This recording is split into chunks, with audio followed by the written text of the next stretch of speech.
Good evening, ladies and gentlemen. Welcome to radio station EXP.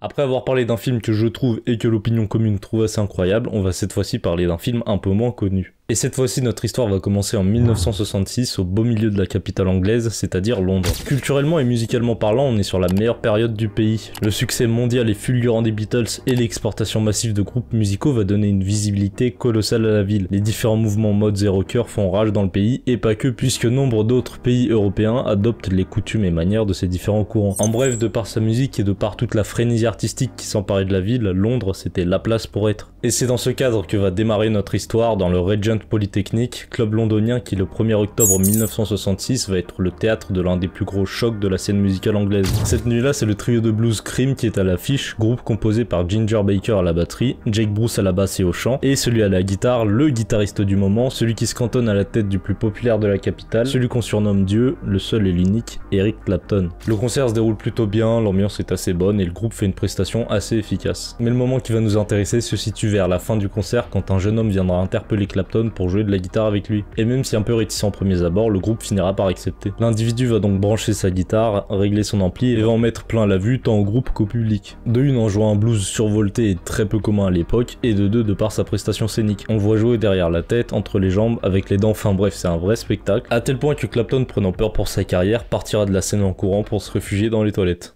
C'est vrai que de la manière dont je vous raconte tout ça, ça paraît un peu anecdotique, mais faut se rendre compte qu'au moment des faits, Clapton c'était Dieu, et que là on assiste au détrônement d'une déité par un mec qui sort du fin fond du trou du cul de l'Amérique. Et ce mec, vous l'avez deviné, c'est pas n'importe qui, tout simplement parce que c'est Jimi Hendrix. Né le 27 novembre 42 à Seattle de l'union de Hal et Lucy Hendrix, il va connaître une enfance précaire et compliquée tant socialement que familialement. C'est à l'âge de 15 ans qu'il recevra sa première guitare, et dès lors l'instrument en main, il va entièrement lui consacrer son temps libre, délaissant l'école et s'obstinant à devenir musicien. Il commence par rejoindre quelques groupes, puis connu un court épisode à l'armée en 1961 pour échapper à des ennuis judiciaires. 2 ans plus tard, il terminera son service militaire et puis commencer sa carrière musicale. Il va être musicien de studio, jouer dans quelques formations et pour des têtes comme Little Richard, Tina Turner et Sam Cooke. Il va donc se forger un nom dans le milieu, mais c'est au moment où il jouera pour son propre compte qu'il va réellement se faire repérer. C'est Linda Keith, la petite amie du guitariste des Rolling Stones Keith Richards, qui va le présenter à son futur manager, Chas Chandler. Et c'est ce dernier qui, impressionné, va le sortir de son trou américain pour le ramener à Londres. Et après le rapide épisode avec Cream, c'est là que tout va s'accélérer pour lui. Entre la formation de son groupe The Jimi Hendrix Experience composé de lui-même, Noel Redding à la basse, Mitch Mitchell à la batterie, sa rencontre avec Johnny Hallyday qui va aider à le faire connaître en Europe, la sortie de son single Hey Joe, celle de son album Are You Experienced, le colossal festival au Monterey Pop qui va l'officialiser comme le plus grand guitariste au monde. Bref, c'est une période où il se passe beaucoup trop de trucs et ça sera un bordel monstre à vous raconter, du coup on va accélérer un peu. Les performances scéniques et musicales de bâtard, les destructions d'instruments, tout cela va grandement contribuer à le faire connaître comme un dieu ultime de la guitare. Il va donc enchaîner avec 2 autres albums, Axis Bold as Love en 1967 et Electric Ladyland en 1968,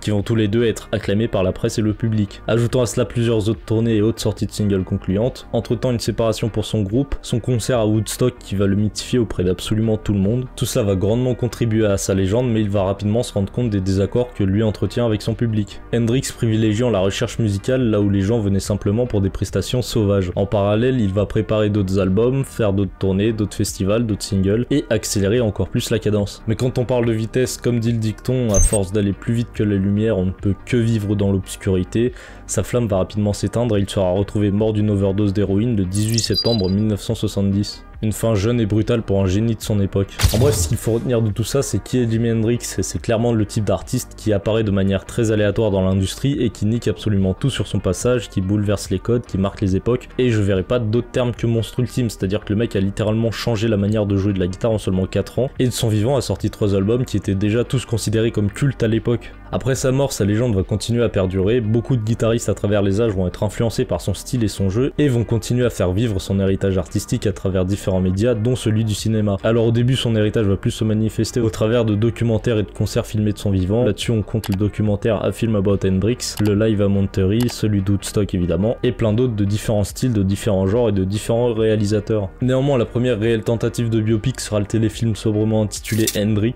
réalisé par Léon Icciazo et sorti le 17 septembre septembre 2000. Et bien que le film fut nominé à plusieurs cérémonies certes mineures, le film fut rapidement oublié, et cela pour la raison principale que c'est pas un biopic officiel. En effet, la raison pour laquelle on n'a toujours pas eu de film certifié sur Hendrix est tout simplement que les ayants droit de l'œuvre de ce dernier n'ont jamais accepté de donner leur accord pour faire un film. L'idée du biopic va néanmoins continuer à tourner dans la tête de certains, et même si milieu année 2000, une rumeur voulait que Quentin Tarantino soit le futur réalisateur d'un biopic sur le guitariste, cela fut rapidement démenti. Un réalisateur va pourtant lui tenter de concrétiser ce projet, et ce réalisateur c'est John Ridley, connu majoritairement pour la réalisation des Rois du désert et le scénario de 12 Years a Slave. Mais malheureusement lui aussi va se confronter aux ayants droit de Hendrix qui vont tout simplement s'opposer à la production du film et refuser de donner leur accord à leur grande habitude. Ce qui va donc lui permettre de justifier l'absence de titres originaux du guitariste. Et c'est John Ridley qui va s'occuper seul de la réalisation et de l'écriture. C'est donc le rappeur André Benjamin dit André 3000 qui sera choisi pour jouer le rôle du guitariste, et d'autres acteurs tels que Imogen Poots, Burn Gorman ou Hayley Atwell vont être choisis pour jouer l'entourage de ce dernier. La majeure partie du film va être tournée en Angleterre et en Irlande, et le reste de la production va se dérouler sans accroc. Le film sera projeté au Festival du film international de Toronto en septembre 2013 et au Festival du film néo-zélandais en juin 2014, et malheureusement ne va pas susciter beaucoup d'enthousiasme. Il sortira officiellement le 12 mars 2014 aux États-Unis, et projeté dans très peu de salles, le film ne rapportera que 97 000 $ lors de sa première semaine d'exploitation, ce qui est pas grand chose, et finira par être un gros échec commercial ne rapportant que 600 000 $ pour un budget qui de base était de 5 millions, ce qui en fait un film pas du tout rentable.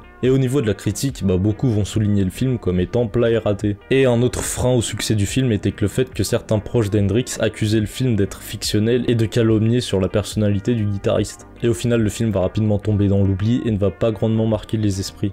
Et bien qu'un autre film sur Hendrix, un biopic officiel cette fois-ci, va être lancé peu après la sortie du film, jusqu'ici on n'a pas eu plus de nouvelles. Jimmy All Is By My Side donc, tant sur le plan commercial que critique, c'est un échec.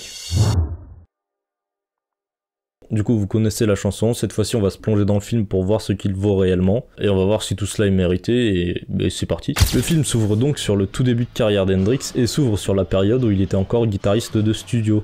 On va le suivre de sa rencontre avec Linda Keys qui va le faire rencontrer son futur manager, son arrivée sur le sol anglais où il va réellement commencer à se faire un nom en tant que guitariste, sa rencontre avec sa compagne Katia Etchingham et sa formation de son groupe, le Jimi Hendrix Experience. Également le passage avec Cream, l'enregistrement de ses premiers singles, ses problèmes sur le sol anglais, et ses supposés excès de colère envers sa conjointe. Sa rencontre avec un groupe de militants antiracistes pour au final arriver au concert à l'occasion d'une cérémonie organisée pour la sortie d'un album des Beatles qui va le populariser auprès de la scène musicale anglaise. Et pour commencer, je vais parler de l'image de ce film. Visuellement c'est assez beau. On a des plans assez propres, parfois sobres, parfois assez colorés, très dans l'esprit visuel des 60. Il y a des idées de plans assez sympathiques et d'autres qui servent bien les scènes. Après au niveau de la mise en scène, c'est là que ça se complique. Si par moments on a des idées assez intelligentes et impressionnantes, d'autres fois on aura un côté un peu plus plat en termes de réalisation. C'est pas vraiment un biopic cool, mais en fait c'est pas non plus un biopic très dark. Là-dessus le film est assez confus. On a parfois des scènes visuellement sympathiques et assez tranquilles, et d'autres fois des scènes assez lourdes ayant un penchant tragique. Ça peut marcher d'avoir deux types d'ambiance, Il y a des tas de biopics qui le font, genre comme Get On Up, le biopic sur James Brown, mais dans celui-là à certains moments l'enchaînement il se fait assez maladroitement. Le terre à terre c'est un choix oui, mais il y a des moments où c'est très peu maîtrisé et ça frise le chien téléfilmesque, quand à côté il y aura des scènes pas dans le même délire et amenées de manière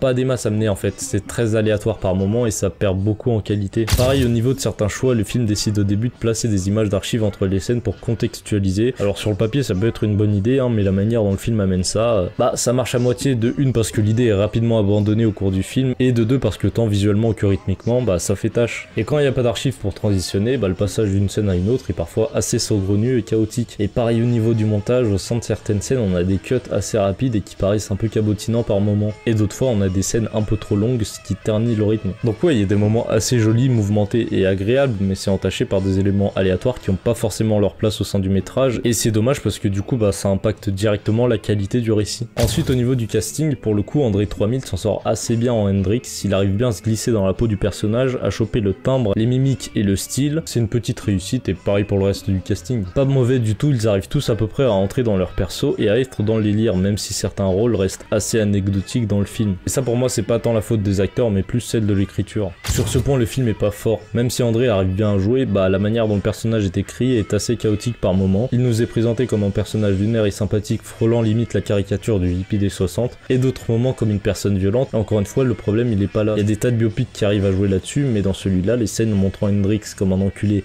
et celles comme un génie, elles s'enchaînent pas naturellement à tel point que ça finit parfois par perdre le spectateur. Et surtout là-dessus, cette bipolarité, elle apporte pas grand-chose au film. Elle nous est juste exposée sans que rien soit fait derrière. Et pareil pour sa progression, il y a quelque chose de pas fluide au sein du récit. C'est lancé sans être correctement développé et pas que pour le personnage d'Hendrix. Pendant le film, il y a des tas de pistes scénaristiques qui sont lancées pour au mieux être oubliées pendant le film et au pire faire mettre du 16 de manière anecdotique parce que bah faut bien terminer le film. Et que ça soit autant quand ça concerne les personnages secondaires que celui d'Hendrix, bah ça marche pas bien. Le film a énormément de mal à s'assumer sur certains points et c'est dommage parce que du coup ça enlève beaucoup à l'efficacité de certaines scènes. Le film est toujours indécis sur le portrait qu'il peint d'Hendrix et du coup ça fait qu'aucun parti pris n'est réellement abordé. Et c'est dommage parce qu'on en perd gros en fluidité pour au final avoir une idée d'Hendrix et une idée du film confuse. Ça joue sur plusieurs pieds de manière pas propre pour un final assez bof et pas vraiment mémorable. Des arcs sous-développés voire même carrément oubliés pendant le film. Donc l'écriture non plus est pas vraiment une réussite et pareil pour certains dialogues qui sonnent juste faux et pas crédibles. Et globalement l'écriture souffre d'un énorme problème de superficialité, c'est jamais très intéressant, jamais très naturel, jamais très cohérent et trop peu efficace pour un biopic. Par contre au niveau de la bande son, bah même s'il n'y a pas de chanson originale d'Hendrix, bah le film s'en sort bien. André 3000 arrive correctement à imiter Hendrix sur des reprises comme Wild Thing ou Sgt Pepper's, et à côté on aura des chansons de Bob Dylan, du House of the Rising Sun, en bref des sons qui arrivent plutôt bien à contextualiser l'époque. À certains moments le film va utiliser des bruits de guitare pour donner de l'ambiance à des scènes, et bon là si des fois ça marche plutôt bien, bah d'autres fois c'est un peu plus chaotique et moins bien amené. En bref, en combinant une mise en scène inégale, une écriture pas assumée et très bordélique, et une bande son sympathique sans plus, bah on obtient au mieux un film sympathique et au pire un film plat et chiant. Et c'est vraiment dommage pour le coup parce que André 3000 il s'en sort vachement bien et si certaines idées du film étaient plus poussées et plus amenées, bah je suis sûr qu'on pourrait vraiment avoir quelque chose de bon. Et ça même sans aucune chanson originale d'Hendrix.